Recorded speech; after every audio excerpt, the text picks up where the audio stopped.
Thế giới hôm nay xin chào các bạn. Chắc hẳn nhiều bạn đã từng nghe đến cái tên Minh Nhựa vì đại gia với những màn phô trương của cải khét tiếng trên mạng xã hội. Với khối tài sản khổng lồ, Minh Nhựa từng khiến dân mạng choáng váng vì những lần chi tiền không tiếc tay như bỏ ra 20 tỷ đồng để tổ chức đám cưới cho con gái hay thường xuyên cùng vợ có những chuyến du lịch xa xỉ. Thậm chí, đại gia này còn viết nhạc rap để ca ngợi sự giàu có của mình. Có thể khẳng định rằng, mặc dù tuổi đời còn trẻ, nhưng đại gia Minh Nhựa cũng đã khiến báo chí tốn không ít giấy mực về mình. Nhưng ít ai biết rằng, điều định hình sự giàu có của Minh Nhựa chính là những chiếc siêu xe quyền lực đưa anh lên ngôi số 1 trong làng chơi siêu xe. Hôm nay, hãy cùng Thế giới hôm nay tìm hiểu Minh Nhựa giàu như thế nào, 7 siêu xe khủng nhất trong gara Minh Nhựa nhé.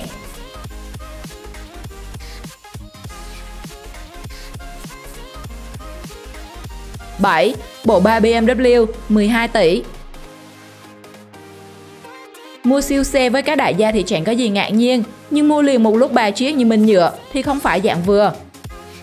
Năm ngoái, vị đại gia này đã khiến dân mạng mắt tròn mắt dẹt khi mang 12 tỷ đi mua bộ ba BMW X7, X3 và Z4. Đặc biệt, ban đầu Minh Nhựa chỉ định mua BMW X7, nhưng sau khi đi tham quan showroom, anh quyết định chốt thêm 2 chiếc X3 và Z4. Trong đó, chiếc BMW X7 có giá gần 7 tỷ đồng, X3 có giá hơn 2 tỷ đồng và Z4 cũng lên tới hơn 3 tỷ đồng.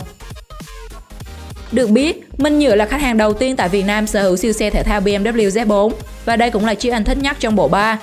Ngoài ra, lý do anh mua BMW X7 là muốn tìm một chiếc SUV trang bị full option, sở hữu cần số pha lê mà anh yêu thích.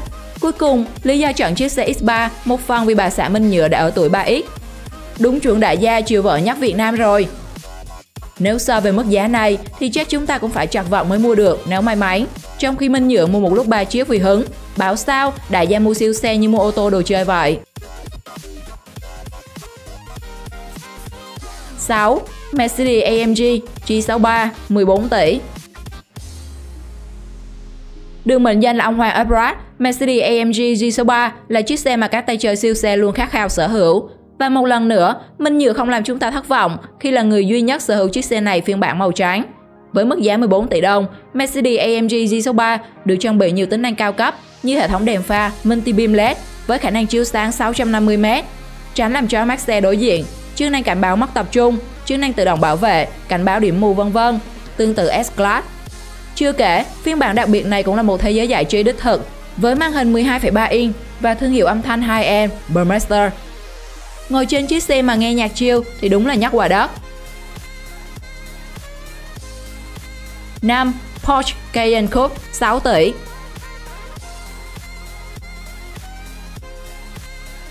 Vị trí tiếp theo thuộc về chiếc Porsche Cayenne Coupe, cũng là một siêu xe khác biệt bậc nhất Việt Nam với nắp carbon làm bằng sợi carbon. Ngoài đặc điểm này, chiếc xe đình đám còn sở hữu nội thất tông đen trắng thời thượng. Tuy nhiên, đại gia Minh Nhựa lại chơi ngon bằng cách tạo tất cả nội thất trong khoang lái theo tông đỏ để giống hệt với xe Rolls-Royce Cullinan, một trong những siêu xe yêu thích khác của đại gia. Theo nhiều người chơi xe đánh giá, chiếc Porsche Cayenne Coupe chính là đối thủ xứng tầm của những siêu xe sừng sọ khác như BMW X7, Audi Q8 hay Mercedes-Benz GLE Coupe. Chiếc xe này xuất hiện khi người ta vô tình nhìn thấy Minh Nhựa đổ xe bên vệ đường và nhanh chóng gây bão trên mạng xã hội. Đúng là anh không có gì ngoài tiền. Âm thầm mua xe và khiến cư dân mạng đi hết bất ngờ này đến bất ngờ khác. Biết đâu, có ngày vô tình thấy anh đổ xe bên đường, bạn lại biết Minh Nhựa mới bổ sung vào bộ sưu tập một chiếc xe mới thì sao?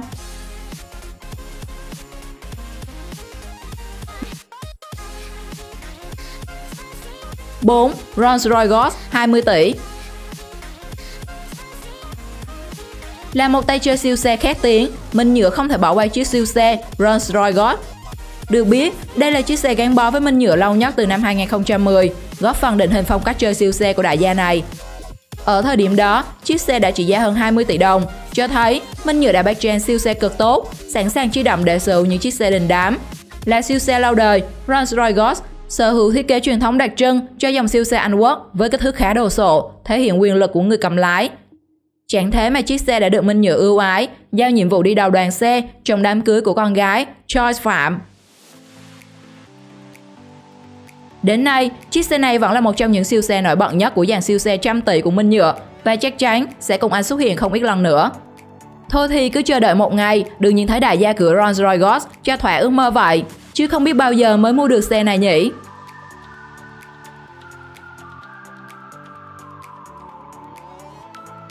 3. Rolls-Royce Cullinan 40 tỷ. Đẳng cấp của đại gia siêu xe chính là chơi xe không đụng hàng, mà Minh Nhựa thì thừa tiền để làm chuyện đó. Đến chiếc Rolls-Royce Cullinan đẳng cấp như vậy cũng không làm khó được túi tiền của vị đại gia này. Với phiên bản gốc, Rolls-Royce Cullinan chỉ giá 32 tỷ đồng và là chiếc SUV đắt nhất thế giới. Nhưng có lẽ với Minh Nhựa, như thế vẫn còn hơi rẻ, nên anh đã yêu cầu đổ thêm để chiếc xe thành phiên bản VIP không đụng hàng. Sau đó giá trị chiếc xe nâng lên thành 40 tỷ đồng.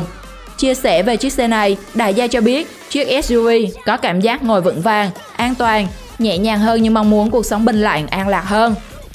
Chúng ta mà được ngồi Rolls-Royce Cullinan thì cũng an lạc được đúng không các bạn?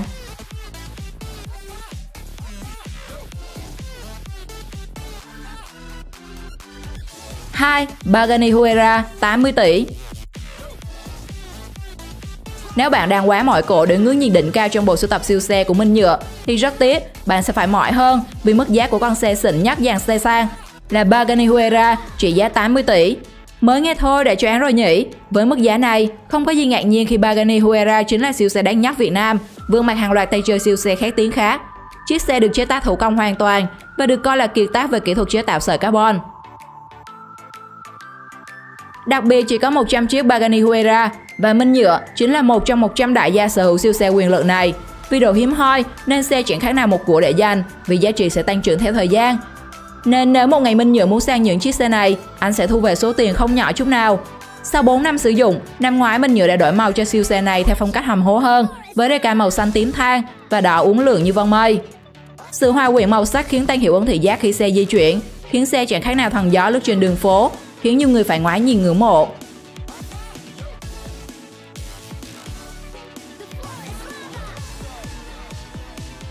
Một, VinFast Lux SA 2.0 1,6 tỷ. Vị trí cuối cùng trong top 7 siêu xe đình đám của Minh Nhựa chính là VinFast Lux SA 2.0, sản phẩm do chính người Việt sản xuất. Mặc dù chỉ có giá 1,6 tỷ, kém hơn nhiều so với những siêu xe khác, nhưng với phong cách chơi ngon của mình, Minh Nhựa đã hô biến chiếc xe VinFast thành Mercedes-AMG G63 Edition 1 với cách trang trí decam bên ngoài. Vì vậy, nhiều người đánh giá đây là chiếc SUV tinh tế nhất trong bộ sưu tập xe của Minh Nhựa. Đại gia này cũng đã từng chia sẻ, anh rất tự hào khi sở hữu một chiếc SUV của người Việt sản xuất trong bộ sưu tập xe của mình. Và tuyên bố này nhanh chóng dậy sóng dư luận. So với các siêu xe khác, có lẽ VinFast Lux SA 2.0 là chiếc xe chúng ta có thể mơ tới được. Nên rất có thể nhiều anh em sẽ có thể sở hữu con xe giống Minh Nhựa thì sao?